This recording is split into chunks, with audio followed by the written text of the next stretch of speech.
Yep.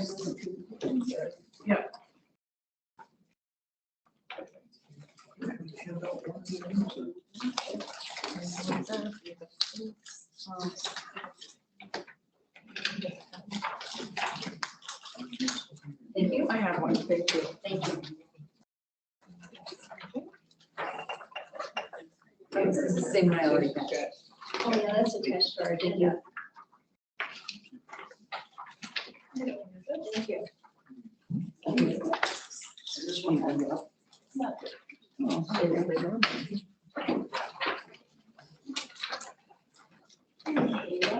Just making sure you have the information. Now you can go collect the milk and then grab the eraser.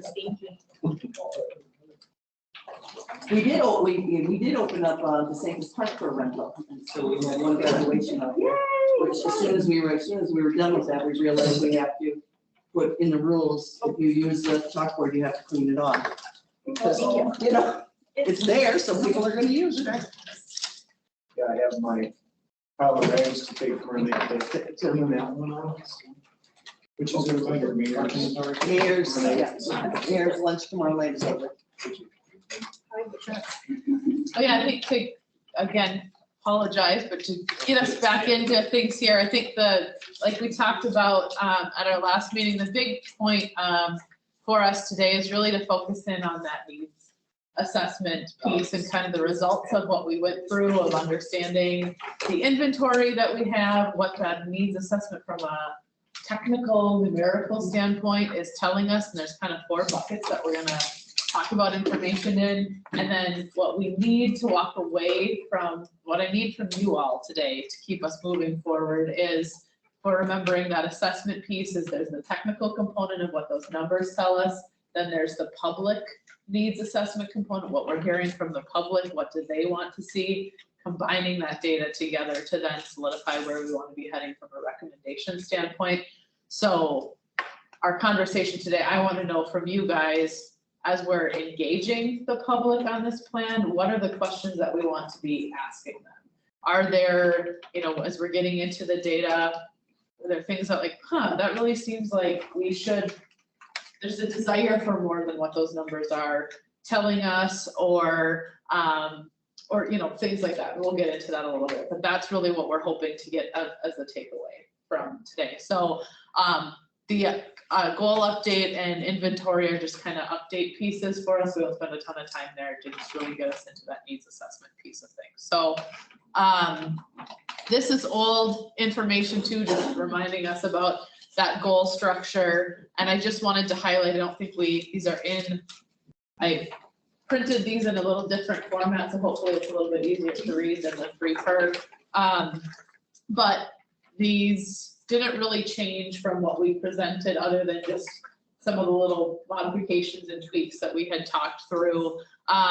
So, you know, I think at a high level, just stepping through them again, you know, having a well-maintained system of existing parks with varied amenities and services that respond to the needs and desires of both our community and visitors. Again, we want to make sure we're recognizing that recreation is a community amenity, but it is also part of tourism and our economy. You know, we bring people here. I think the council mentioned last week about, you know, that Tattersall, part of the reason why they wanted to be here was connections to some of those recreational opportunities. We have a goal about our active partnerships to make sure that we're not doing this in a bubble, that we're connecting with the school district and DWRF, with whomever, Grow to Share, to, oh, sorry, that's okay. To, you know, keep responding to where we need to be going. The third goal about including spaces to both gather and recreate in many forms. So this is where, you know, we talked, obviously the core of the plan is how we recreate, but recognizing that these spaces that we're talking about are also places for that passive recreation again. And that really emphasizing that connection to people and resources that was really highlighted through our early engagement. then we're gonna have a system that balances our recreational needs, our social opportunities, cultural celebration, and public art opportunities. So again, opening that door to just beyond our standard recreation components, that we want to be accessible to everyone and have spaces to connect in a manner that meets their needs. And then finally, making sure that we're maintaining and operating our facilities and services in a safe, equitable, and accessible format from that perspective. So again, not really just, there was just some cleaning up from what we talked about last week. So maybe I'll pause there to see if anybody has any overall general comments or questions on those 6 goal statements. And again, if you want to take and, do some wordsmithing or tweaking, feel free to do that and send it our way as well.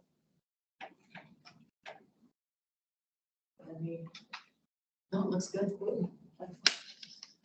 Right. So then that moves us to our next agenda item, which is just our recreation inventory. And we won't spend a ton of time here as well, but I did want to give you guys, again, the latest and the greatest. So we, based on what we presented last month, staff took that and had another opportunity to review. So we have made a few more tweaks to things, but as far at this point, we should kind of be, this is where we're at with things, unless we, come up with some other things along the way. There are some things as we're finalizing the bike ped plan. We did talk with staff about, how we talk about trails and some of those things. Where does a linear park end and the trail begin, and, balancing that a little bit. So we may have some more clarification that comes out of this, or making sure that this inventory supports the bike and ped plan to the same right. But in terms of the, overall amenities or facilities that we've highlighted, those are pretty much kind of set in stone and in place from that perspective. I think the only thing we did add to here that was maybe different than before, Patricia noted that there is the park in front of, or the kind of the outdoor space in front of the power plant. That gives you kind of connection down there to the falls kind of area. There's, there's some landscaping and things like that. So we did add that location in as a pocket park as well. I think otherwise it was just really some cleaning up, some more numbers and some of those things. And we did do some confirming and checking on the kind of the school inventory as well. So probably some tweaks there from what we saw and reviewed last month. So did I miss anything? No, I was gonna add though, a point about tied to the bike and ped thing too. Heidi is a good example of a trail that kind of runs up and through the park, but then there's a lot of other trail that runs down the highway. And so, and where again, it stops with the park portion versus just a pretty robust trail system. And there are, several areas, Spring Creek's an example of that too, where there's been a specific trail and then a lot more trails that are affected. So, but between the two plans, that should come together nicely. Mike, I just want to thank you and your team, because I know you guys have put a lot of work into this to make sure that it's accurate and it's a good foundation for us to build from. So please pass that on to your staff as well. Eric and Mandy get a lot of credit. They've spent a lot of time. But yeah, I think we feel really good too about where the inventory's at going forward. So and how this will live, I mean, I think this is a great thing to just have as a standalone item from an updating perspective.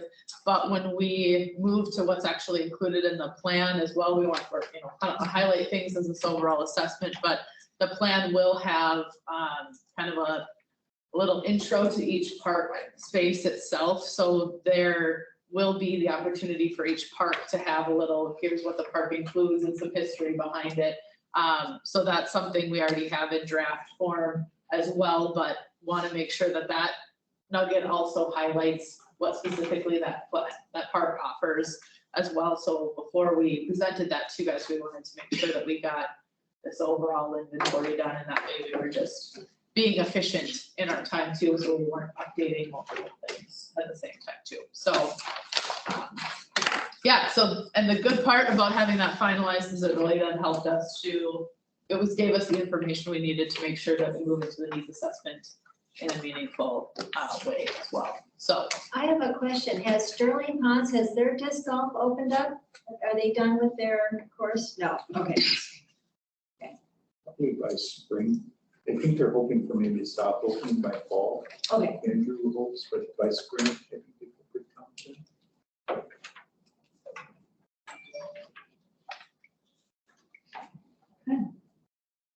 excellent.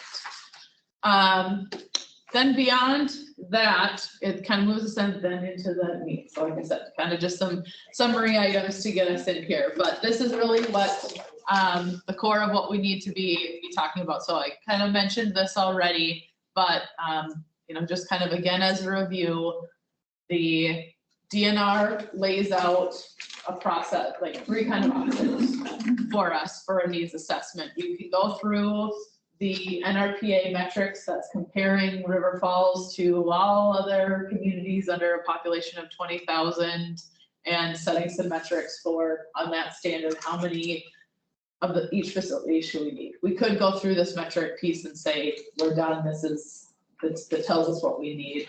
You can also base your needs assessment solely on what the public is saying that we need, or we have the option to merge those together. And that's the approach that we are taking here. And so really where we're at is we've done that first step of running the numbers. Now it's taking that information out to the public to say, based on what these numbers say, we need your input to confirm or deny, or kind of really solidify where we want to be going, moving forward. Now, I think into that accord, just and how we present things to the public, we're also not going to get into some of this very technical, and it's not a very technical process, but we don't need to muddy them into like these specific numbers and things. So when we're thinking about how things get presented, it might be done in a little bit of a different way rather than trying to work them through what we're about to go through, because it is a little technical from that side of things. Yeah.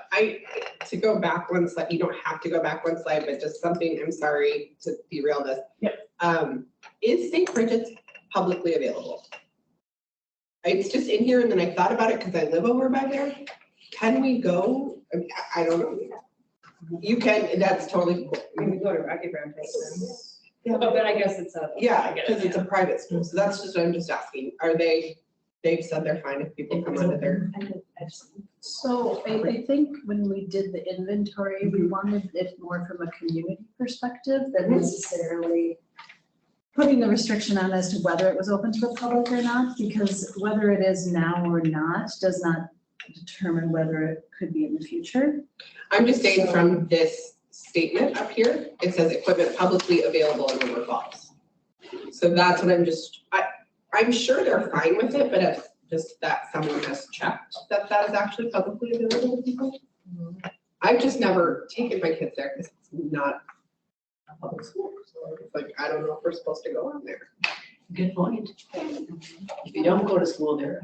Yeah, that's, I mean, not that there's, I mean, great school, but just more of the, I don't want to say it's publicly available to people if it's not, and then like get people in trouble. Sure. We can check on that. Yeah. I think we were just like Amy said, we were just getting a whole collective.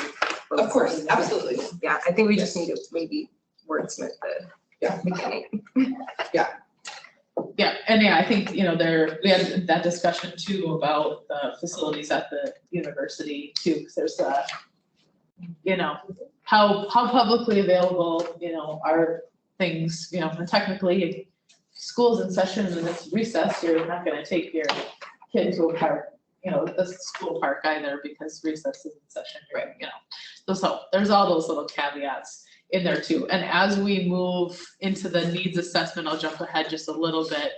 When we are, go through a couple things. We are looking at the needs assessment from both what are just city maintained facilities, and then when we factor in everything that's like what we've said is publicly available. So we're looking at that metric from a 2-pronged approach. Because, just so that we have that full picture understanding too. a good question.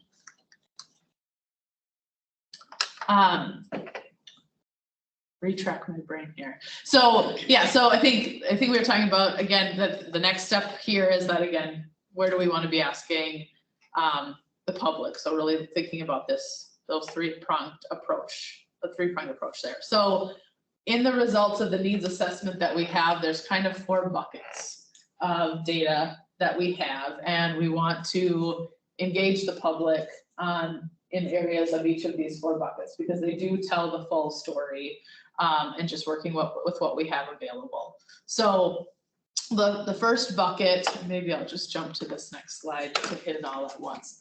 The first bucket, or assessment A, is areas where there is a metric available. They don't have metrics for every single facility type. You know, we recorded the little libraries. That's not something that they run a metric for us to do that quantitative analysis on. But so we have the areas where there is that metric available, and then we have an inventory. We have those facilities in the community. So that's where we have the most information available as falls us into that bucket A. And when we're thinking about and looking through those results, I want you guys to be thinking about, again, areas where, does that seem right? Where it's showing that either we have way too much of something, or it's showing that we don't have enough, but we never see anybody use. It says we need more, but nobody ever uses what we have. Do we need to confirm those things with the public? There may be things too that this group just says, like, that this is the, maybe we don't even need to ask the public those things too. But when we're looking at those results, that's the question I want us to be thinking about, is what out of those results do we need to confirm with the public? Then the next bucket that we are looking at is where there is a metric for it. We can do that quantitative assessment, but we don't have that facility currently within the community. So, there's something out there, but, lacrosse fields is the one. We have multi-purpose fields, but, so are there things that, we could run that say according to our population, we need, X number of lacrosse fields. Do we want to ask the public if that's something, if it says we need 2, should we be asking the public if we should have those facilities? Then bucket C is where there is no metric for us to base the little library example. There is no metric that says we need to have so many based on our population, but we have an inventory. We have those facilities in the community. When we're looking through those, we want to think about asking the public, do we have, from their perspective, do we have enough of these? What enhancements do we need to make? Those types of things. And then the final bucket is where there's no metric out there, and we also don't have those facilities. That also means we don't necessarily have a list of those things either, but those are a lot of the things that I think we ended up talking about, and a lot of what you guys included when you created your parks at the last meeting. It's what are those other opportunities that we could have in terms of facilities within our park system, and let's test those ideas with the public, as well, whether that's Kendra's sensory garden or our pollinator, gardens or things like that, throwing out those different ideas and concepts to get the public's feedback on, if they have interest in any of those things. So our next slide gets us into the meat of what the results are. Does anybody have any questions about these buckets or what we're looking to kind of get feedback on? So can I answer? Yeah. Amenities aside, does it also look at just number of parks or regional parks versus pocket parks versus linear parks? Does it lay out a percentage or proportion of what those should be or shouldn't be? No. But that's a really great question, and is probably something from the public side that would be, as we're doing this next round of engagement, is something we can be thinking about as well. When you think about thinking back to, we talked about what those functions are of the parks. You know, it's not, I think proportionally based on other communities, you have kind of a good number, you know, kind of you're in that space where we're gonna probably have the most neighborhood parks. They provide that, you know, specific function in neighborhoods, depending on the size of the community. You have more regional parks are really dependent on, you know, how close you are to other communities and some of those other things.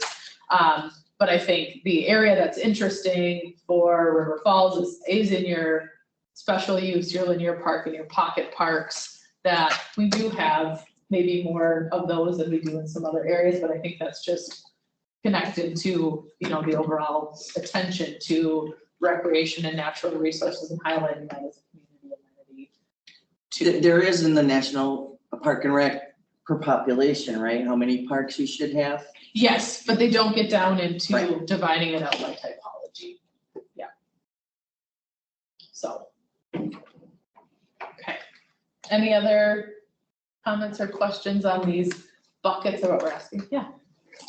So when we're talking to the public, just so that I'm clear, are we asking them in a way that says like, if funds were an issue?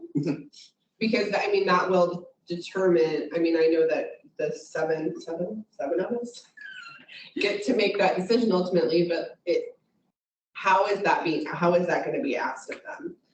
Yes, so, and that definitely needs to be a part of the context where, when we're starting, that funds aren't, like, you know, let's be broad, because we don't want to hinder in some ways, but then I'd like to have a question too, where they can understand that funding component. For those that attended the open house, we had, you know, that bean exercise where you get $100 and you're spending your $100, things like that, that get to the point of we can only do so much with what we have, so. Okay. Okay. Well, then let's get into it here. So, really at a high level, kind of how we have things organized here, and this kind of stays consistent across our buckets. We looked at this in a couple of different ways. We start with our inventory of what we have currently today. And so like I mentioned, we look at our park facilities are considered those that we've inventoried as part of the River Falls park system. Those number of, you know, that's what's in our city-owned park. And then when we add in the public facilities, that includes our publicly available facilities and the facilities available in city parks. So it's those two things together so you can get the contrast. Then we get into our 2020 need. And these needs are based on the population projections. And so that's why we're using them in 5-year increments. Why, you know, we're here in 2022, but we're using 2020 because that's the population total that we're building from. So this gives us, based on where we're at today, are we behind or are we ahead of where those metrics say we're supposed to, or that say we should or shouldn't be. And then for the DNR's requirements for a comprehensive outdoor recreation plan, they have us they want to look at a 5-year, short-term 5-year cycle. So we could look at that from 2025 or look at it from 2030. We chose to go 2030 because technically if we did 2025, we're a little bit behind the fact that we're here in 2022. So it allows us to go out a little bit further to match the population projections that are defined as part of this overall process. And then we also took this beyond, and this is where it gets outside of the requirements of what the DNR is asking for of an outdoor recreation plan, but we are thinking about this 20-year vision, is looking at that 2045 need. Again, going out to 45 because we're here in between 2020 and 2025. So that's the way that we looked at it in those 3 buckets, and then those total, or the, you know, breakdown in between the need that's there, that's the number that the metric says that we should have based on our population projection for that time frame. And then the surplus or deficit then, you know, takes that minus what we have in terms of inventory to say when we need things moving forward. Does this structure make sense? Okay. So then we can get into it. And so we tried to keep this and kind of organize these, at least from our, now again, remembering right now we're in that bucket A where we have a metric and we have inventory. So that's what we're looking at here first. And we've organized these to kind of follow the groupings that are on your inventory as well, to try to follow along a little bit there.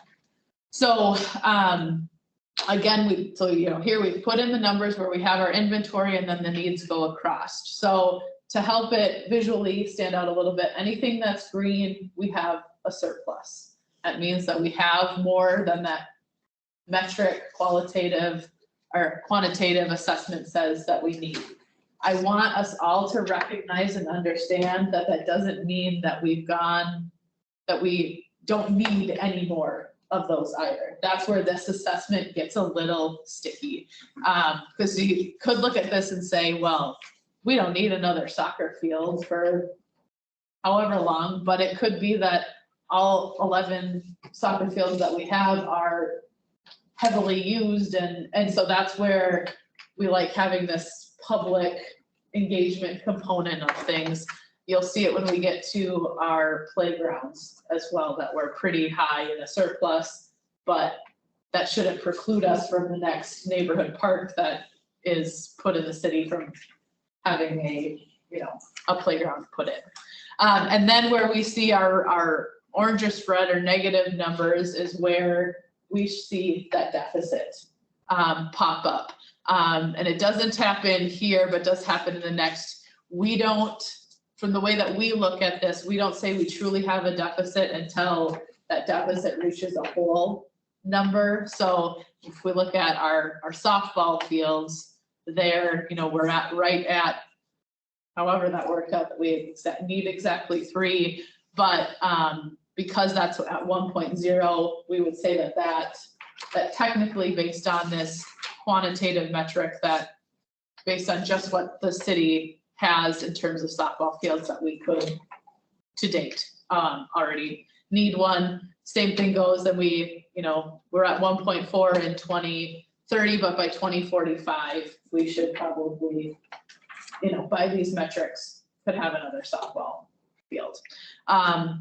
And so the baseball is really where we see, and that's where kind of some of these all group together a little bit. And of course, the kind of like backstops and batting cages components, that's taken out of here because there's not a metric specific for those. So these are specifically those fields as we've identified them as well. So there may be some others that feed into this, but I think the interesting part is when we then add in the publicly available facilities, then technically we don't, then we have a surplus. So that's where that interesting balance comes in. And so for me, looking at this, it's looking at, yes, we have them available at schools, but do people, my question as I look at this from the public would be, is there a perception that we don't have enough publicly available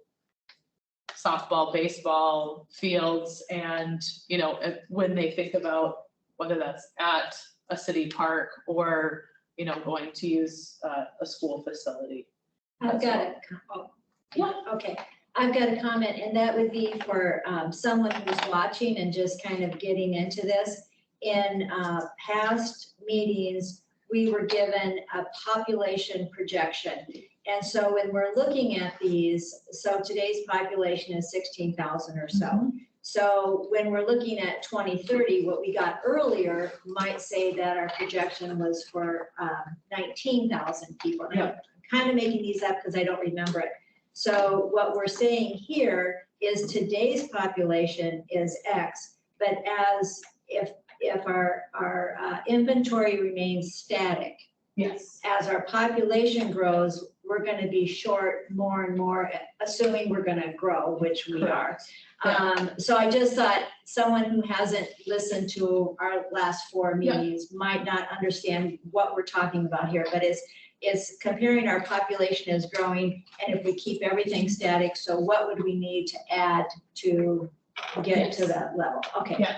And that's a great point, and just to add into that too, that again, these metrics are based on comparing us to other communities with a population of under 20,000 people. So that's where this comparison is coming from, is based on communities with a similar population. So great point there, Patricia.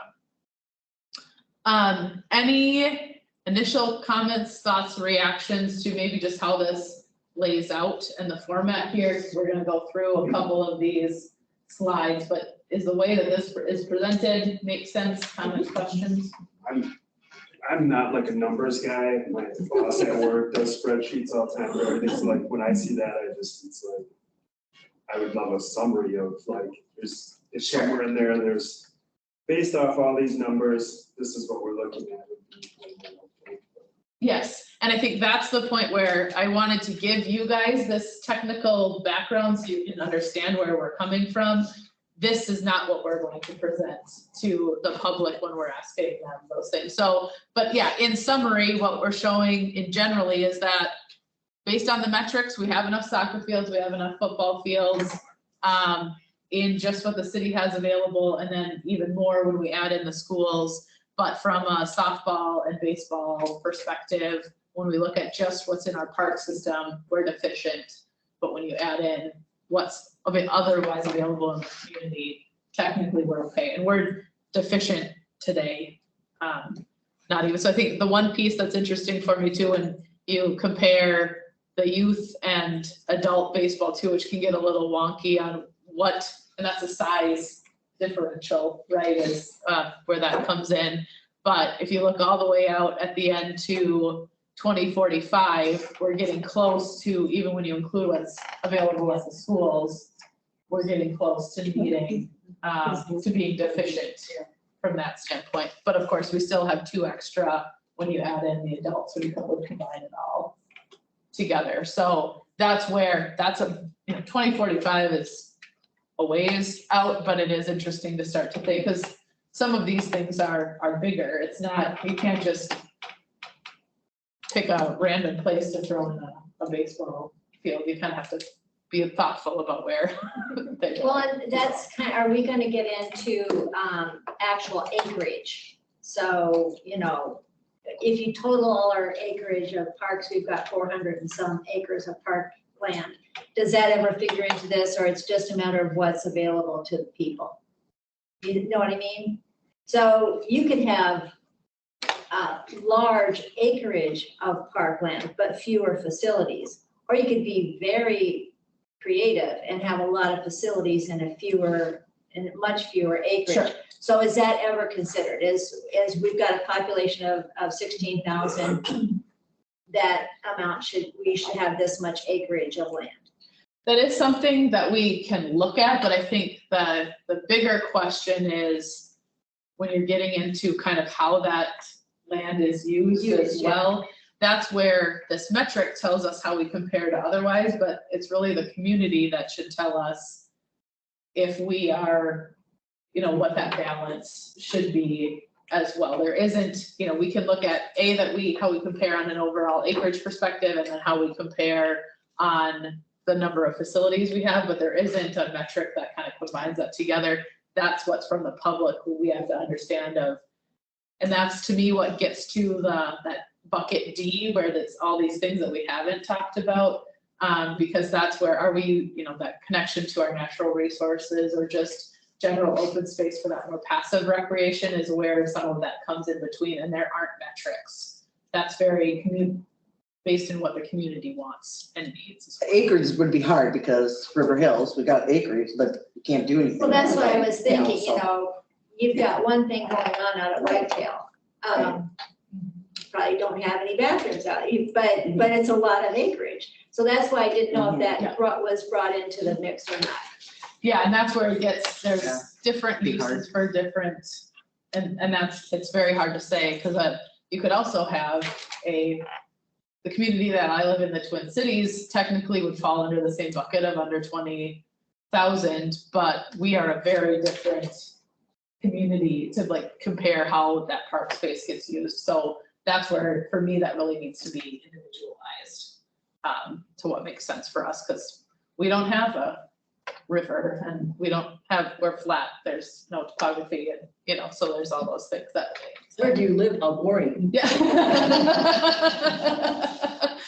They need you. Yes. You gotta go tell them down there. Yeah. We have lakes, but anyway, so, but yeah, good points from that perspective and good point on the summary piece as well. Is definitely not lost on us that's where we need to, go forward as we're presenting this to the public as well. Can you speak to this? And like, when you're presenting this, like, as I'm thinking about, I was thinking about youth baseball fields. So I live near Greenwood Elementary, where I think the soccer fields and the baseball fields and all that on that green space right next to Greenwood is Greenwood's property, the school district's property. Right. So making sure that people understand, like, city versus the school, like, who runs it, because all of, like, but I think you guys run your Parks and Rec on that land. So a lot of people would assume that that's city land. Correct. And not Greenwood. So making that distinction for people, like, this is publicly, but it's not something that we at the city own. Yeah. I don't know. Yeah. Yeah, I look at stuff when I see it, and I think, we're doing well because we're using those public facilities. But if we were just have to have it in the parks, we're doing very bad. Yeah. So. And then people do confuse, like, well, you guys need to go over there and mow. Well, school district mows. That one. Someone else. Yeah.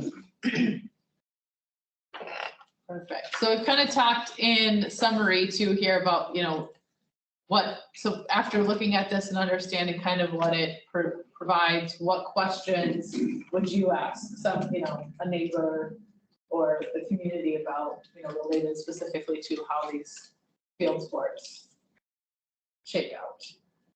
Are we gonna get bashed because they're like, well, see, the city doesn't have, look, you guys we're in a deficit on all of these, if you didn't add in those public facilities. I've never been involved in one where, because I think if the one thing would be, when you react to this would be, it's like, sometimes it does feel like we don't have enough of something, and I think we would have, you'd recognize that, we have an abundance of this, and this is a plan that's helping us get to that too. And I think it's, somebody might say, well, yeah, I've been telling the city for years that we don't have enough softball fields. Well, great, we're looking at this plan and your input is helping us, understand how all of that fits into the bigger piece of the puzzle too, so. And I think something that, that the pandemic brought forward is, at least for my family, it is the schools closed down their playgrounds. So you could not be on the playground. So you then had to solely rely, which, it was still fine, but you did have to solely rely on the parks, the city parks. Yeah. To go places. And then those were closed down too. So, but it's just one of those things that I think having that distinction being very clear for when we're talking to the public, because when you're looking at the public surplus, I think that is something that will get very confusing for people. And when we're talking about investment, people are gonna be like, well, we got surplus until 2045, we're fine. And I think, what the city owns versus what the school district owns, or what a private citizen owns, or even, like St. Bridget's, which is private but publicly used. That has to be very clear to people, like, this is what the city would be spending money on, not the school district. So. Is there ever going to be a scenario where city and school district are not, they don't allow each other to use their stuff? Is that, I don't know. I don't think that will happen. I don't want to get this too off time. topic, but, okay. They've been really good at the joint powers. Okay. Had in place forever. Instead of thinking as a taxpayer, I'd like to see that. Yeah. Well, as a community, we're doing pretty well on paying taxes to support both. Right. In this room, it's like. Yeah. it's a big- If we didn't have the joint powers, it'd be a whole different story, but that's really been a blessing, able to use that. So Cindy, I just am thinking back to conversations when we were redoing Glen Park. Mhm. And the ball field there. Mhm. And for some reason in my mind is, your knowledge that that ball field, got used, that you wanted to keep it, that we were short in the city from a city perspective, which all this is showing, but so from a programming perspective, how are you feeling right now with all of this in play? I mean, if we added another city field or two, would they just sit vacant, do you feel? Or do you feel there's enough demand for them to be used? It always evolves, softball and soccer kind of going away, and then comes, more baseball, and so it always evolves. But I think no matter what the city would put in, it would be used. We had to do a lot of rethinking because we always used Glen Park, and now Glen Park wasn't there. And Hoffman Park worked, it was more me having to change, the locations of it. But it absolutely worked. Absolutely worked that we utilized the school. Do people miss it maybe when they go there to picnic, and to miss a ball field? Probably. But yeah, luckily with the schools, even though, yes, I used it, and, we just had to change on how we use things, but yes. Yeah, I think when we talk about, this court sports and field sports, it's a fine balance of like, from a programming perspective, what gets used from both a city program perspective and your school district programming. And then there is the organic of, I'm having my family reunion at Hoffman Park and we're gonna play a family game of kickball. And so, trying to balance all three of those perspectives is, trying to keep that in mind in terms of a need, what that usage is. It always changes. I would have never thought disc golf would have been a thing. I was always like, it's gonna be a thing, and then it was, So So the other piece I think we need to play into this is what is in our existing plans. So I skipped ahead, of course. Yeah. So there's a basketball court planned for Glen Park. There's a ball field planned for Sterling Ponds. So those pieces, I think, somehow need to be run into this as well. For They're sure. not here yet. Yeah. They're coming potentially. Yeah, that's a great point, and how things fit in there, and then because that will shape depending on, what that field is associated as, then, if it's in there by 2030, technically, then we're not deficient. And we wouldn't be deficient into 2045. So yeah, that's a great. So that's something we should probably get together on and. Yeah, and and think about where they fall in between these two, metrics too. So, and really the intent, if we were just gonna be done with the assessments today based on these numbers too, doesn't necessarily have to be that you're able to respond to everything either. The thing about this plan is it's not like it's the comprehensive plan where it's like when we put in that it's legally binding, that we have to follow this, and we can't put in a soccer field because we have too many. We have to put in a baseball field.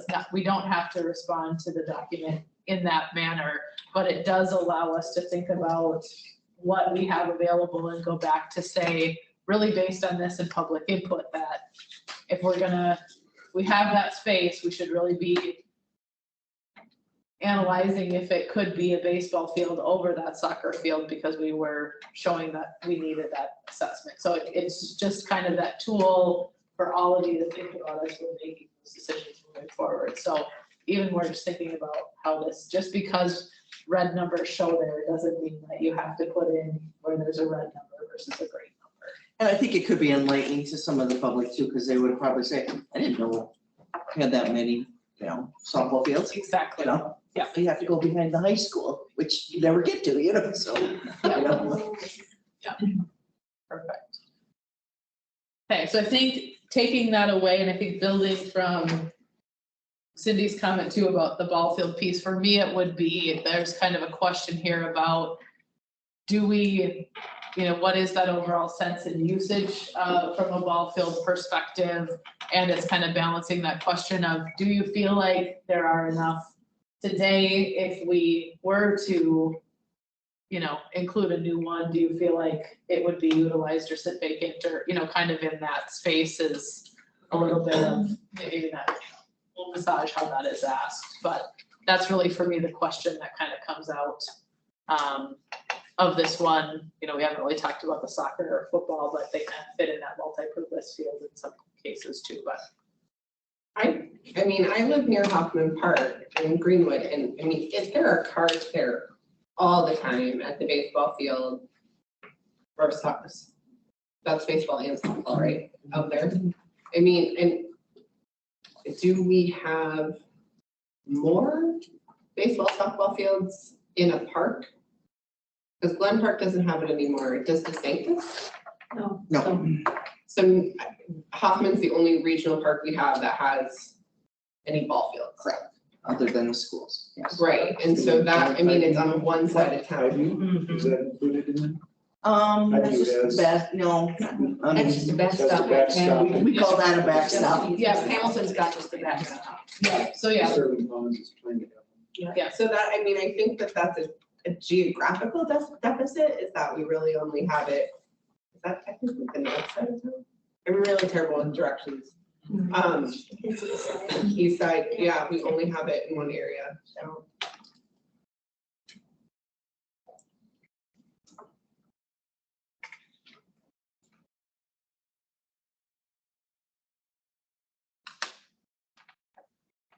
sorry, just take myself.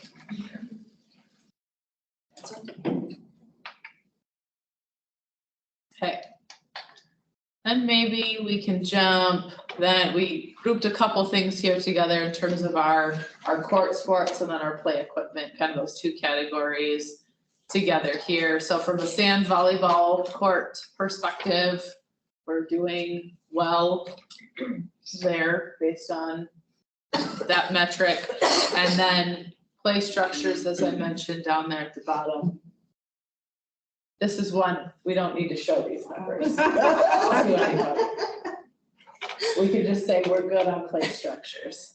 But I want more. But, and it's one of those things that obviously play structures are have been an important part of your recreation system from a long history perspective. So it's all good, but well, yeah. And then from a basketball court perspective, that one court isn't a full court. We do have, I want to recognize that we do have 8 half courts that are not included in here because they don't provide that. There's a different function, but there isn't a metric for a half court. So I'm, just putting out all of that full information. So when you look at then the 2030 and 2045, where it starts to say that we need more,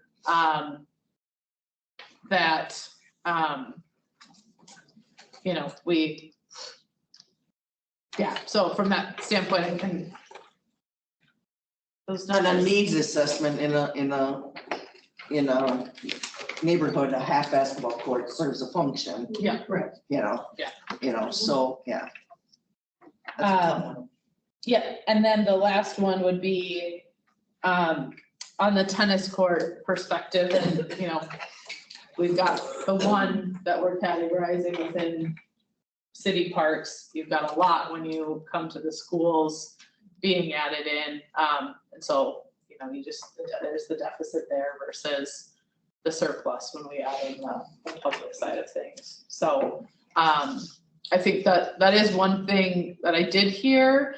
specifically when, at our, open house back in January, when we were talking about recreational facilities, it's probably just the people who I was near, but tennis courts were their hot topic about, could they get into the university, what access did they have to the university's facilities and some of those things. But I just have one quick question. So our play structures that we are talking about, is Tri-Angels the only like ADA special needs park that we have in town? Or do we have, I'm just familiar with certain parks, not all of them. Well, the whole ADA, what we put down, they're able to get there. There is a ADA swing in Glen Park, so not necessarily. And Glen Park has one that's handicap accessible, as some of the different play sets are and that stuff, so we do have them throughout different parks. And I'm assuming with like the updating and stuff, like there's like a first, like those buckets, I don't know if that's the right word, but those bucket swings or whatever, like that there's those more special kids with special needs, that those are being installed too, right? There's The ones that look like a diaper. There's wheelchairs, you can roll your wheelchair on and They can swing. it's safe, and then you can sit side by side, or sorry, someone can sit with them, like, swim together. So I just wondered, how, like, in what areas do we have? Could that be part of the conversation? Like, I know Hoffman Park is that, then Glen Park has that, geographically, do we need another area? I don't necessarily know if they have any standards for that. there's not specific standards on, what is the level that we, need to be at, but, and that's something that when we're getting to recommendations will be a policy that we want to be considering, is, should we be, because there's a different space of just, the ability to get into the park and find a space versus using facilities and some of those things too. And so what is that level of attention or thought that we want to put into, is it that if we're putting in a new swing structure that it needs to have a swing of a certain level, you kind of, in some ways, your infant swings kind of happen in that same, different, but that's kind of more on the policy and recommendation side when we get a little further down. And when we thought about play structures here as well, just for reference, it's a little bit more of a grouping of those structures. So, some of our schools have, there's like this little grouping over here, and then there's some more equipment over here. We classified those as two structures, not just that there's, one big grandiose piece. So that's where they are, there's four in Hoffman, for example. So. Any other, when we're thinking about this, anything from a public perspective that jumps out at you?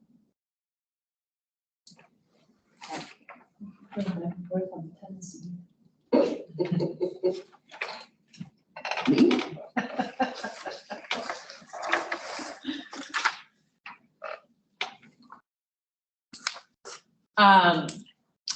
And then we get to our miscellaneous activities. All the red. Yes. A whole lot of red on that one. So, this is our last grouping in that bucket A.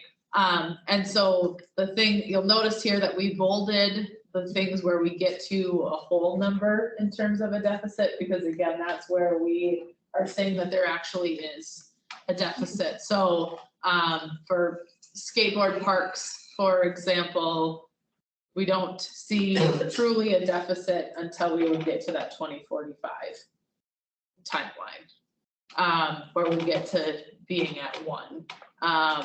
Same thing when we look at the pool and ice rink perspective, or no, pool and community garden, sorry, where we get over that whole number to say that we're we're in a deficit from that perspective. So that's just a little bit of what we did there, but then the ice rink, is one that technically we should have maybe put in another bucket, but we did identify it as a zero inventory on our inventory, so wanted to include it here.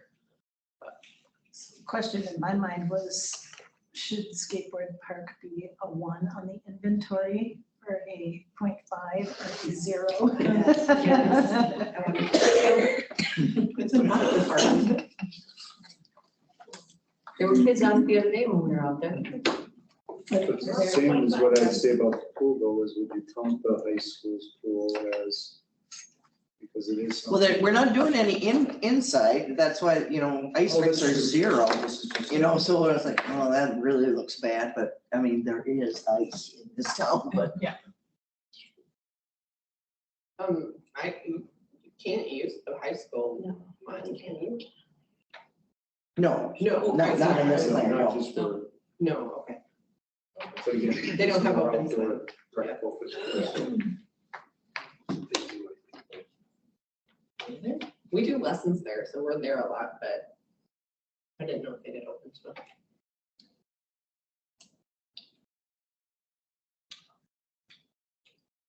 So I think this is the one that's, there's a lot more that we've identified in terms of the miscellaneous activities, but that there isn't necessarily a metric for either, but obviously if somebody was to look at this, there's, the question of what actually do we need here, but so seeing this and, I think we've talked a lot about we've heard anecdotal things about the skateboard parks and what is the need. We've heard some anecdotal things of people supporting outdoor ice and not whatnot, but so this is one where I want to pause and just, from what you guys are seeing here and what you're hearing, what do we need to be asking the public when it comes to these facilities particularly, especially when we're seeing that much? Can't you just ask them if they would be interested? The pool is getting an upgrade though, right? Eventually? Yes. That's in a plan somewhere? It's in the plans. Okay. 20 years down the road. I know, I was like, it's in a plan. Somebody showed me a very nice Probably doesn't drawing. change the quantity though, I mean, if we're calling. Yeah, Yeah. it would still be called a 1. Still be a one. One, pool at yeah. one park. Because you could just sort of warn the question to the public, would you be interested in having, tax dollars and funding go to these Right. recreation Yes. opportunities? Yeah. And that could be.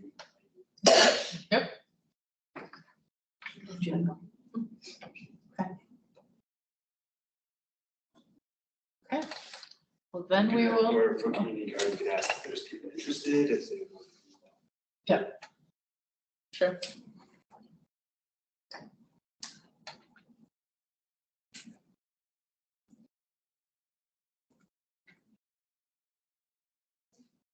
Stephanie, I apologize if I missed this, but is this where you'd also see like, we have a dog park, but we should have 3 dog parks, or, what other kinds of things would be on this list, or is it just, are these the 4 miscellaneous activities, or are there other things that could be added? So these are the 4 where we had that quantitative metric to base off of. Gotcha.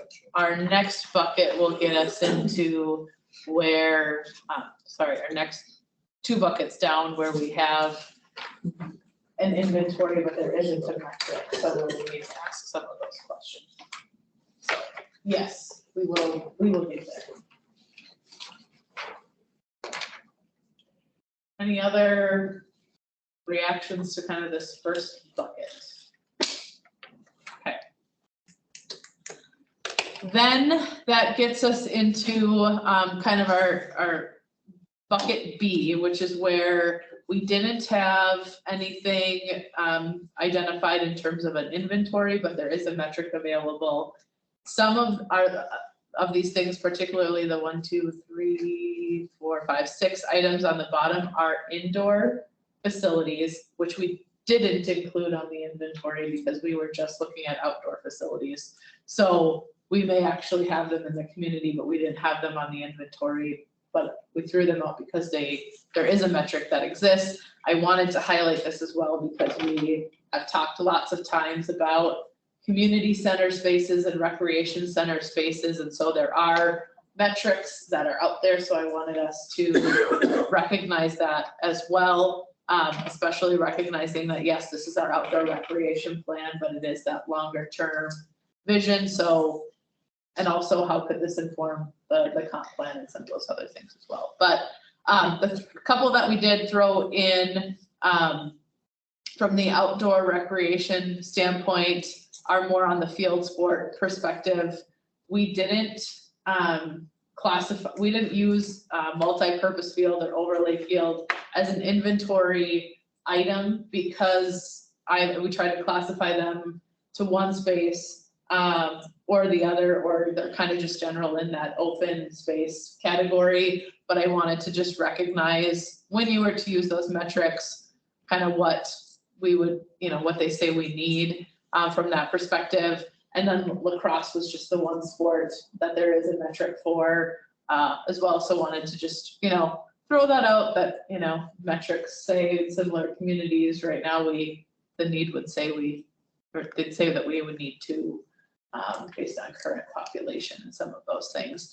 So then that further goes down into our recreation centers, community centers, senior centers that, generally for the most part, for a lot of those right now, it would say that we could use, based on that comparison, that River Falls in comparison could use one of all of those. The community center jumps to 2 in the 2030 population growth.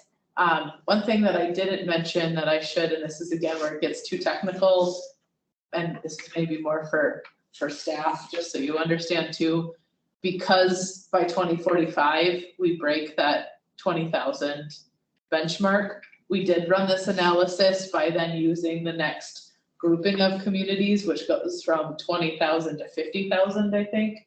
But then that need drops significantly because now we're a small fish in a bigger pond. And so we kept consistent by using the 20,000, under 20,000 metric throughout because it gave us some kind of weird, we went from having a deficit to having a surplus, which just that felt really weird. So for us, it made sense to keep that standard across the board. And we're, 20 years out, so you can update that when it makes sense for you too. So just There is a public facility amphitheater though, so that at the university. okay. There's one in the plan, in the Kitty Corridor. Yep. There's a nature center in the Kitty Corridor plan as well. I remember having this conversation with Scott Simpson, who's the city administrator. Is it like, cause like Minnesota, there's a bunch of community centers with, isn't there something in Wisconsin where there's a tax incentive in Minnesota, but not in Wisconsin, or there's some reason why very few Wisconsin cities have large, like, community centers? Amy, does this ring a bell? I don't know, Okay. I don't know that I've had that conversation with them. Okay. So You I could don't know ask if you them. know anything. The community ed component, it could have been a little bit what he was talking about, where Minnesota's got a lot of community ed and the schools, put in where Wisconsin doesn't necessarily, have that. And there was a cap on something. There's something about taxes or something, that there was a cap. Does this sound familiar?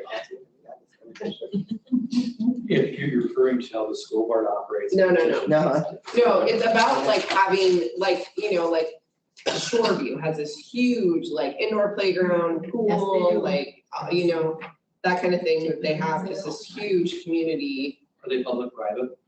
No, it's all public. It's through the city. And just different suburbs in, Eating and Yeah, they all they're have just community centers huge. with ice and Yeah. pools. Right. Yeah, it's all there in Shoreview. right, and so but we had this guy, I'll ask him and whatever, Amy, if you want to, but there's something about. Is there caps or something?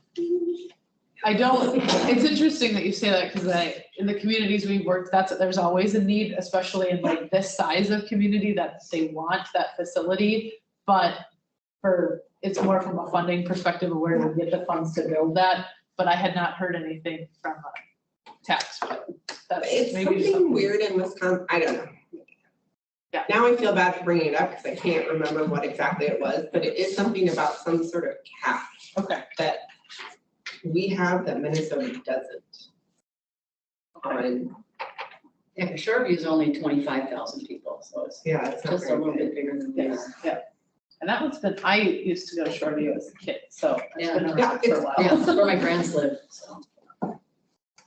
So that's, I mean, to make this an actual point, instead of just rambling,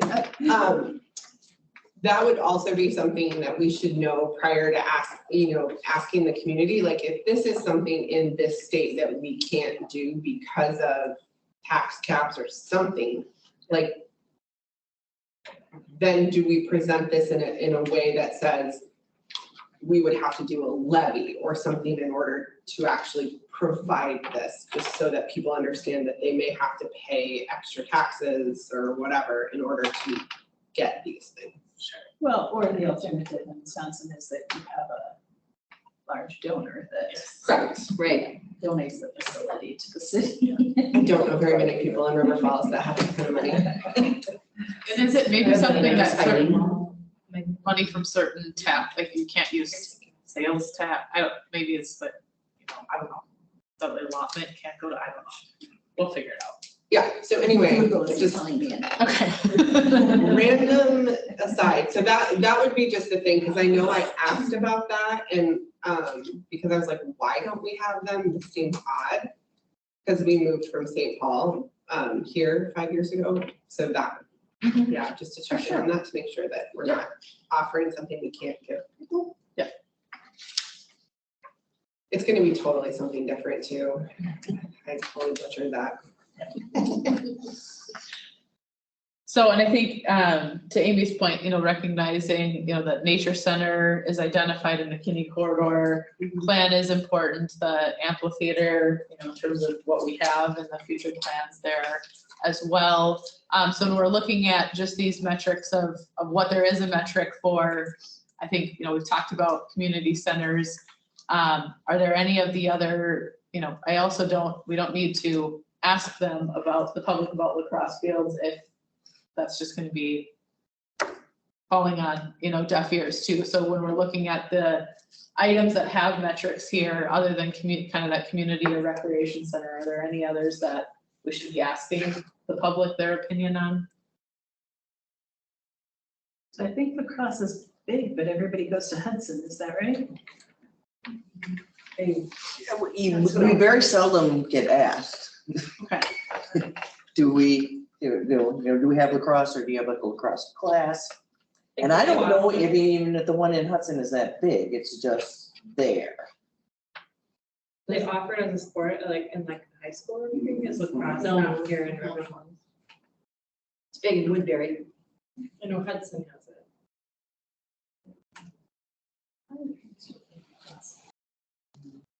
Is that something we should ask the district? Like, have they been getting students asking if they can have the lacrosse programming? Yeah,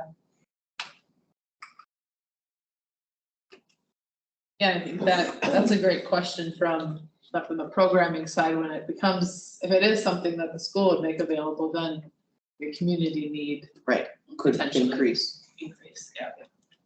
You might have been referring to a community facility direct loan grant program in Wisconsin. Maybe. Yeah, I have no idea. they're limited. So ask Scott about that. We need a Google Scott Simpson reader. I know. Just get access to his brain. He does literally have, like, he just like started rambling it off. I was like, oh, wow, okay. I'm gonna move us into our next bucket then, which is the areas where we have facilities that we've identified, but there isn't that quantitative metric for us to base it on. Why is there not a metric on pickleball yet? It's a I know. great question. I started looking at that tennis going at you, be slash pickleball with on there, but anyway. How do we blend that conversation with the public of the tennis versus pickleball component, because that's the conversation we've been having for quite a while now. Sure. It, you know, in terms of the, you know, like the need versus. Yeah. Okay. Yeah, and I think it's an interesting one because in general, and this is just me personally, when I think about tennis, I'm like, who plays tennis? From just my friend circle, but then, like I said, when, you know, the night of our open house, we had a long conversation about tennis here in the community. So I think there is, when we're thinking too about the kind of multi-use of, you know, when we were thinking about those you know, multi-purpose fields or things, what is, you know, how do you balance? Because it's, and this is where I'm still new to pickleball a little bit too, but they can't be, can they be either? Yeah, you can't be either or, that's one or the other, right? Right. I think a tennis court can turn into a pickleball court because it's. Yes. bigger, right? Yeah. Yes, Okay. You can't go the other. you can't go the other You can't go way. the other way. Our ones in Glen Park are totally just pickleball The ones at the middle school, there's tennis courts there, and there's pickleball next. next to it, yeah. Okay. I literally saw a headline on my news feed that said, "Can pickleball unite us?" I didn't read the article, but literally that was, "Can pickleball unite us all?" I think determining that need, want, demand in the Right. community, that balance would Yeah. be very helpful for us. Sandbox.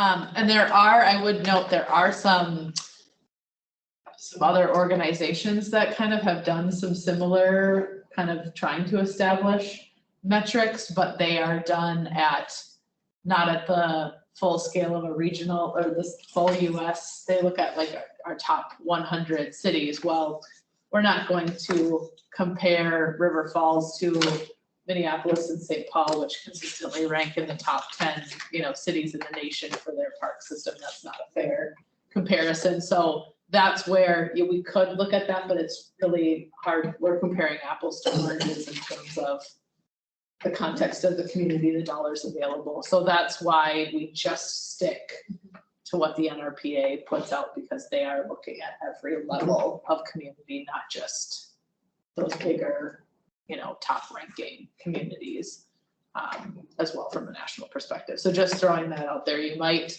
you know, we did look here, there are some splash pad, you know, metrics out there, but again, you're looking at a different type and setup of a community. So, so yeah, when we included things here, obviously with this kind of runs the gamut of those different areas as well. We talked about pickleball, horseshoes is one that always makes me giggle a little bit. I don't know how many people get out and play horseshoes. When I bought my house, it had horseshoe stakes, but we took them out. Yeah, it was harder to mow the lawn, but, you know, that we have included the sandbox, you know, that's part of the playground piece. We did include the swings, and recognizing too that that's the number of individual swings, not the number of swing sets.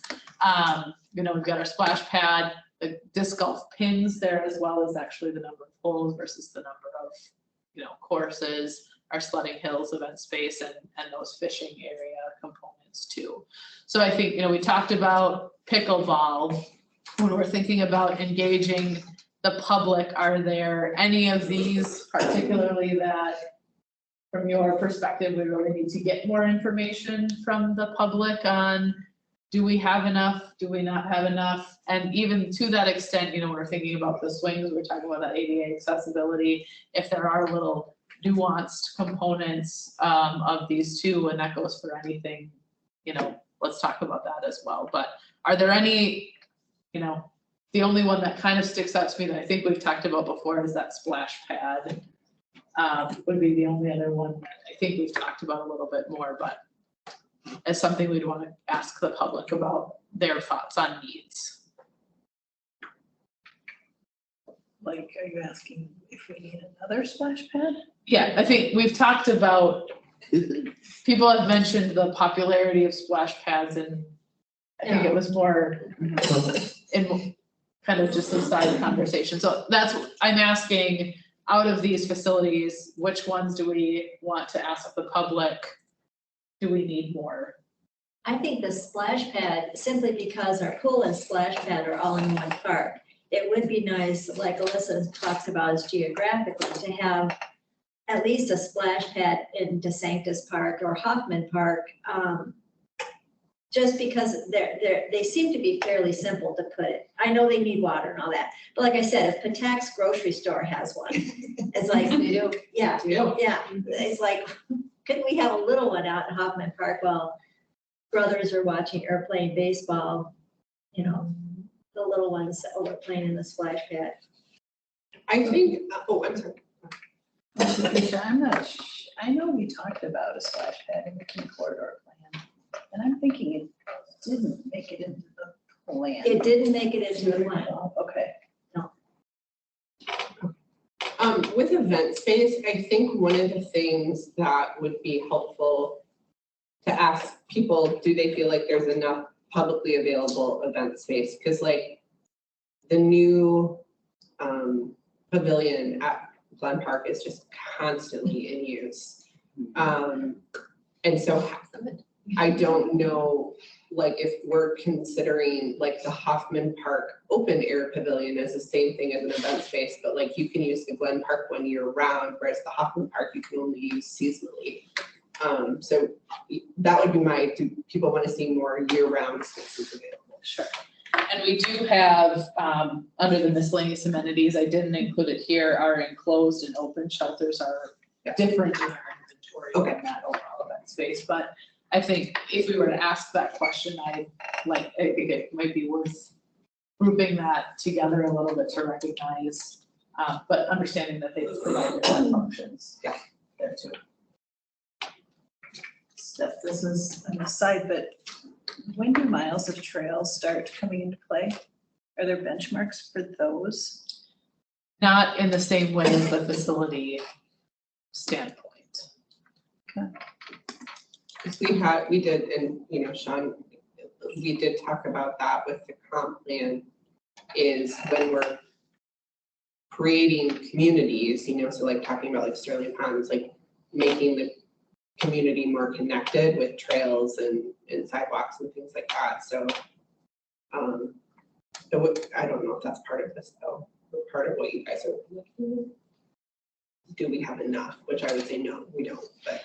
Yeah, and I think there's this, in some cases, there's a little bit of like the combo of how we group some of this all together with the comp plan, the bike ped plan, and the recreation plan in terms of the function that they provide and how it all works together too. And so I think there's, when you're looking at those facilities from a pure recreation standpoint, it's tackling things a little bit differently. But when it comes to like sidewalk gaps and how we want to have policies about how much we have moving forward, you know, that's more of a comp plan component, because that for me provides a commuting function and a recreation function too. And that's why it's such a good idea to do all of this at once. Yeah. Because all of our heads are into the same, instead of 5 years from now, a whole different group is trying to figure out what we did and then try to build on it. So I think that was really smart of the city to, let's just get it done. Yeah. So like, I mean, so like Whitetail Ridge is on here as a linear park, but it doesn't quantify the trails or the amenity of the mountain bike system. Is that correct? It Right. counts the space. How, So that's there is the asterisk at the top that was added in this update to recognize that there are trails in there right now. We haven't added the total mileage yet because we wanted to make sure that we're kind of aligning things with the bike ped plan a little bit too, and how we group some things together. But we have the data available to add the mileage that's within each of these two. And I think your question there would be, that's a good point. We don't have specifically the mountain bike, facility as a, miscellaneous activity, but should that, it's probably a good point that we probably should have that as a specific activity, because that's not just a Right. trail. So. And I do think Whitetail Ridge is actually a good tourism thing too. Right. I think people come from all over too. Yeah, on the weekend, when they have tournaments, they'll have over 2,000 people out there. So, Yeah. Good call.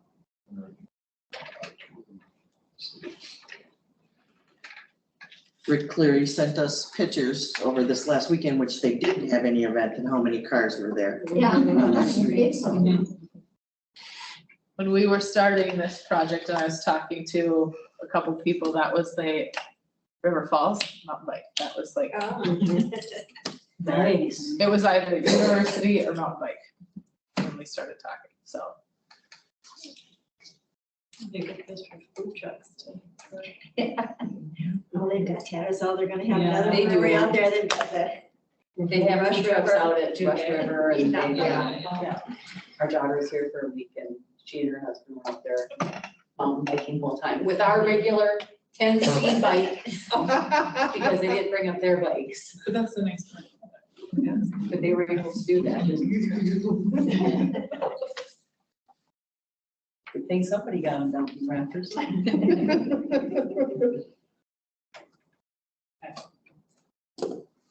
Perfect. Yes. I think the last bucket for us to talk about is then areas where we haven't it's not a facility that we currently have. It's also not something that there's a defined metric for us to bounce off of. And this is something that as staff, we've talked about, as we're reaching out and thinking about engagement, is a visual preference survey in the sense of, putting out a picture of an example sensory garden or an example of I'll throw out lacrosse because it's, we don't have it, but what those different facilities are in pictures and just, is this something that you would be interested in having in the community as well? So I think from that standpoint, are there things, I'm kind of thinking back to those, I should have brought the parks that you all designed last time. Obviously, some of those things I think were, off the wall a little bit too, but out of all of the facilities and recreational amenities that we've talked about, what else is in here that we haven't talked about that we want to engage? Cross-country skiing and snowshoeing. If we're going to try to be a four-season city, not just a summer city. Are you looking for recreation ideas like that? Seems like so far we were talking facilities, and we're talking this stuff too. Yes.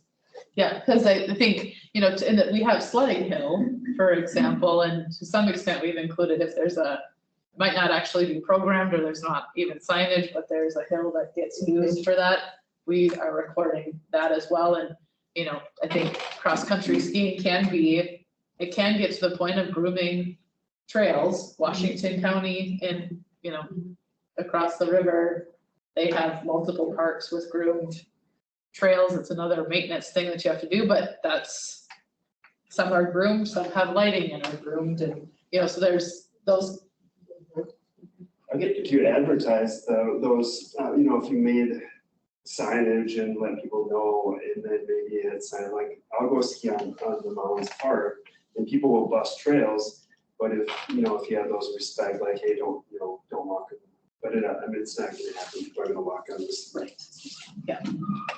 Can we ask like Natasha, Sean and Ben, because they're new, like if there's something that I've only been my second meeting, but like, Yeah. I think. Not necessarily, that we Okay. had public comments, but. Okay. I mean, I don't have a problem with that, But the decorum is, not, the public doesn't just. Okay.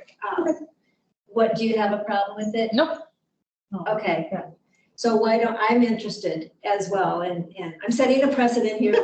Sorry. Breaking the rules. Turn off that camera. The chair of the committee has wide discretion as to There you go. who is recognized and not. There you go. So Ben, do you have anything?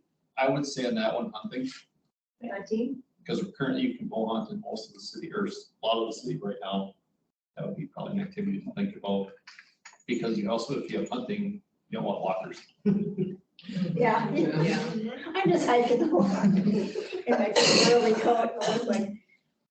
Sean? I'm looking at social interactions, areas where people can socialize and have events, which would also include the potential for having publicly available trees that either they can use or just enjoy. That would also include gardening in the city. There are areas that are welcoming, that are social interactive areas that could be listed. I have a quick question about the cross-country skiing. Did there used to be? Yeah. Okay, right, so of course, when, we were shut down, couldn't do anything, we hiked through a lot of different trails. And there's still some old Oh, absolutely there is. markers throughout, right? Okay, and over by us, like when you walk down to the lower dam, and then if you go down by the, there's a natural path. By the, where you drop your brush off, why can't I think of it? Thank you, yes, that. You walk That down, used to be the old trail. right, okay, we thought we were losing our minds, but there's some old markers still in there, so that's really, so I love that, yeah. I was just thinking, because, so I live directly across from Glenmark, and, we get, all the kayakers and stuff, and so just thinking of like different amenities, I don't know exactly what, but for when people are getting dropped off and picked back up there, everybody is super respectful. There's never garbage. There's no issues of, of course, people offload into our grass and it's fine, but I just feel like maybe there could be some extra stuff throughout for people who are kayaking, whether that's porta potties or a drinking fountain, or I don't know, just a lot. And so I just think the record should reflect that we heard from Ben Fuchs, F-U-C-C-H-S? F-U-C-H-S? Yep, Okay, it's not focused. well, not Focus, Sean Downing. And mention that I'd like to see there's some parity with partnering with the historical committee on some of those interactive zones too. And Natasha, what's your last name? Schaefer. Schaefer.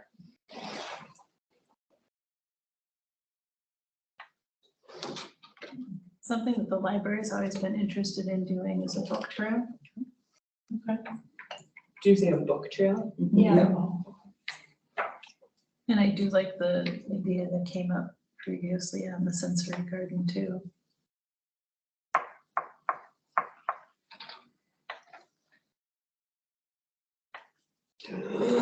Sometimes it's hard to think, because like I said, I never thought anybody would play disc golf, and you're so wrong. Yes. So, I mean, there's stuff that's out there that we're not, and hopefully, maybe some of the public will be able to come up with some things like, oh, we never thought of. Goo Goo Ball. Oh, yeah, the Gaga ball. Gaga ball, whatever that was, yeah. So, and I should have put it in here, but we have done enough of this visual preference when and it's more stealing it from when we've done some park master planning efforts where we have a park space and we're working to define what's within it where we use this exercise. But we've got some of the other things that are maybe harder to think about that we will pull and discuss with staff too about, and part of that might be refining some of Sean's ideas on that social aspect of things that come in. I think the other piece that sticks out to me too is there are some, we talked about trails, that trails are an amenity, but there are also enhancements that you can do to trails, whether that's, rest stop locations or, having building a little dock area or, something that enhances it's a historical feature or highlighting a view shed area or, some of those things as well, but we'll go into the kind of our inventory or two, and if there are other things that seem to make sense, to round us out there as well. Can I- Sorry, can I ask one quick clarifying question? When you're looking at like adding spaces and stuff, whether it's fields or whatnot, is part of the thought like, yes, a softball field will be used for softball, but a thought of like where it gets placed in relation to other fields so that you can have things like tournaments versus a family pop-up game? Yes. Awesome. Yes. Yep, so part of what we do as well, when we're now translating, we know what we have. We're kind of understanding what we think from a qualitative and quantitative assessment of what more facilities we need. We, from a GIS perspective, run analyses of, we say that a neighborhood park serves generally the area that's within a half mile because that's the standard walking distance. So on a map, we're looking at where are those buffers, where are those areas where we maybe need a new neighborhood park because they don't have a space to go within a half mile. We also look at that from a facility perspective, particularly where we're saying that we need more of those facilities because that geographical offering does help to reduce redundancy to, in an area where we already have 5 of them, we're not gonna add 6 to, unless it was meant to be a regional, and that's where we were gonna host all of our future baseball tournaments, then maybe, we put the 6 there, but let's put it in an area where there is a gap, to provide another offering and provide, just people easier access, some of those things too. So that gets into the refinement of our specific recommendations. So that is our next step of this process, once we kind of confirm and solidify what our needs are. So, I think sometimes like the games, like, the Foursquare, to put a place like that, or chess and checker tables that are that are out there, which kind of goes into Sean's socializing thing. But sometimes I think some of those, which would be fairly, well, I'm not gonna say cheap, but, fairly easy to put in, and once they're in, then they're there, but. Foursquare, I haven't thought of Foursquare. They were fighting over it. Okay.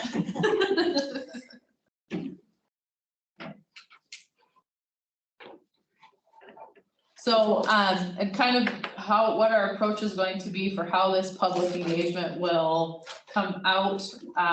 We wanted to have this conversation with all of you so that we can put together a survey. And correct me if I'm wrong here, Kendra, but a survey that would be available through EngageRF, right? We're using the survey platform, okay, that's why I want to make sure I wasn't overstepping. So that's a little bit, kind of gets back to the survey format that we initially used on EngageRF. So you're submitting your responses and we're collecting that feedback. It's not something where I can comment on Patricia's, so you're submitting your responses there. And then looking at our pop-up events for engaging people when they're out recreating.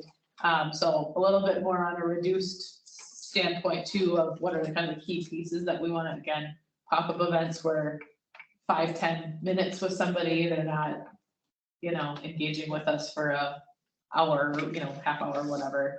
But those are kind of going to be our 2 primary ways.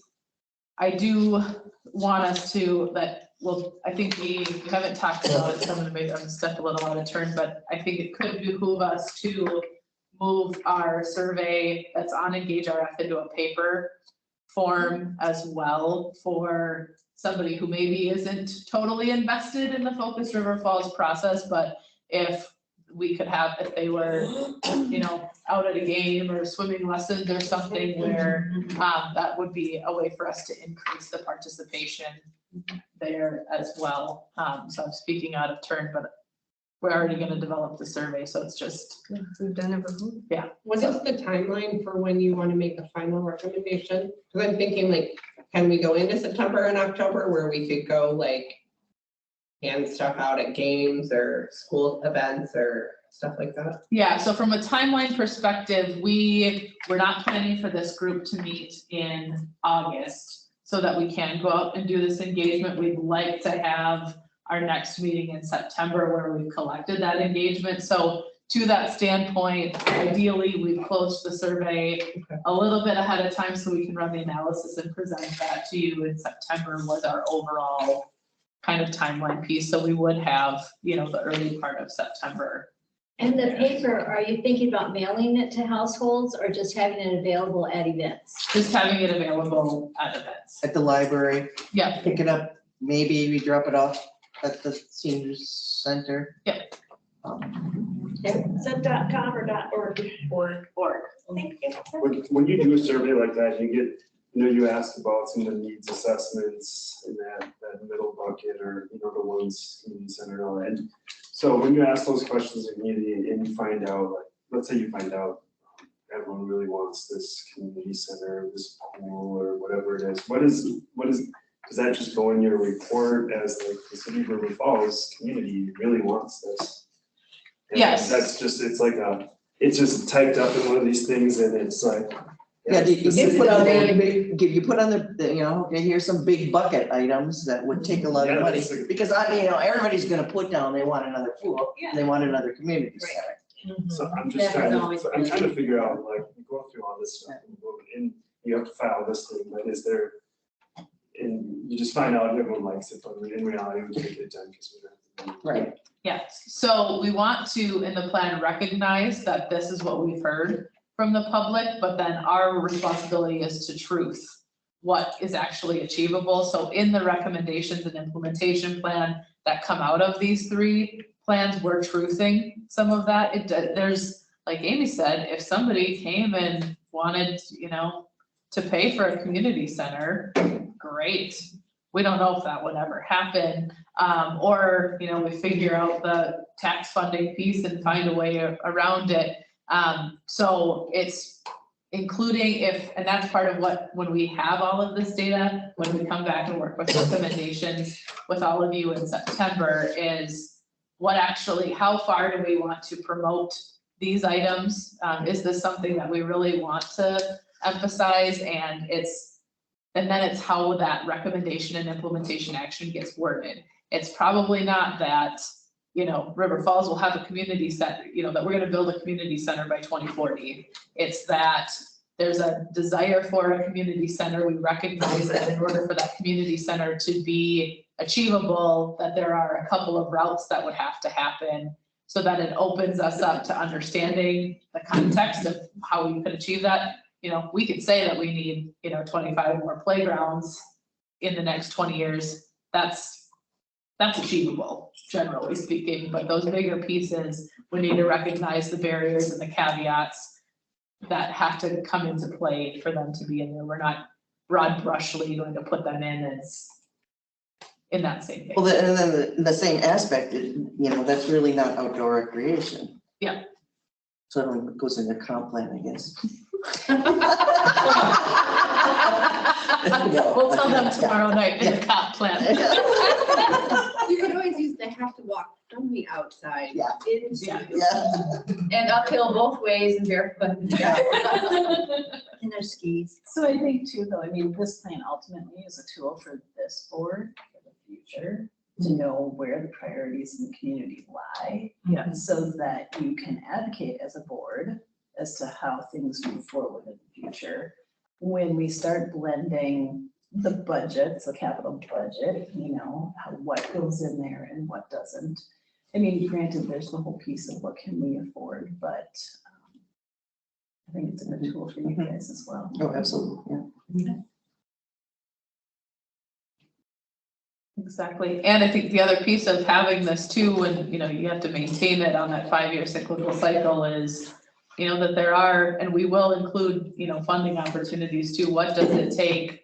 What projects and recommendations are eligible for DNR grants as this plan is adopted? You know, somebody's got to write the grant, but, you know, recognizing where you have those opportunities too. So, and what else is available, because there's lots of federal grant dollars floating around in lots of different ways, so. Okay.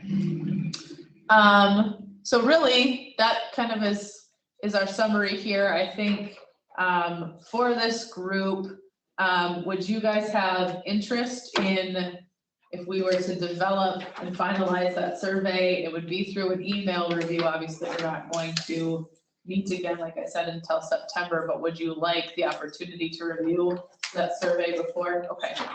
So we can, work with staff to get that, pulled together. We'll email that out to all of you, just as a reminder, as always, when that comes out, to just reply back to staff, not a reply to all when it comes to those types of things, but, we can, test those ideas or those questions with you guys and get your thoughts to make sure we're asking the right questions, and maybe that will spur some other things that we can talk or think about tonight.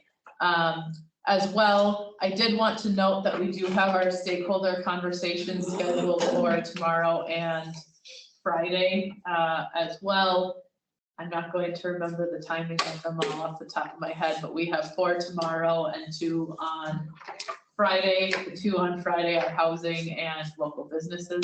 I do know that. So that means tomorrow we have Recreation, sense of place and inclusion, natural resources, and the large tract property owners. Yeah. And what format is that going to be in tomorrow? Like, is it open, like, what do you guys have to see? So we're going to give them an overview of what the 3 plans are that we're doing and where we're at in the process, and then why we brought together these topical areas. Because we could have brought, we're not having transportation because we didn't really talk about, there was not big issues or concerns, but why are we talking about recreation? Why are we talking about inclusion of the place? And then we have a set of questions that we sent out to them this week that we're looking at, from their perspective, what is the view of recreation, both as a community member and what is, recreation, the view from a visitor or outside. Then what are the biggest opportunities and challenges? So we're working through a facilitated conversation with them. They are open to the public. So the way that we're formatting that is at the end of the facilitated conversation, the public will have an opportunity to share any comments, concerns with the entire group. But the intent is when we're actually working through those questions, that it's the members that were invited to the stakeholder conversation, that they're a part of the conversation. The worksheet will be provided to the members of the public. So if they want to provide their comments and responses to those questions in written comment, we will take that as well. So am I missing anything, Amy? What time is ours at? 9? Recreation is 9 to 10:30, yes, in council chambers. 10:30? 9 to 10:30. Yeah. They are all hour and a half or 90-minute format. You said hours, that says. It's the recreation. Yeah, the outdoor recreation one. Recreation. All recreation. Yeah, recreation. Well, I have to say, that time went by super fast, which is good. It's good discussion. And so I think, that's all I have for you. So, and yeah, we'll keep you updated too on pop-up events as those get finalized, and get the survey out to you. But August, we will not, you guys will probably still have a meeting, but I won't be here. And, but we'll look to that September timeframe. So just as a heads up for you there as well. Any additional questions for Stephanie?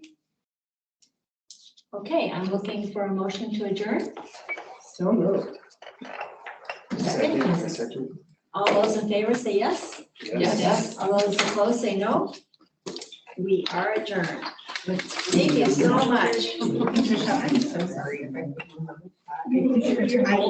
Yeah.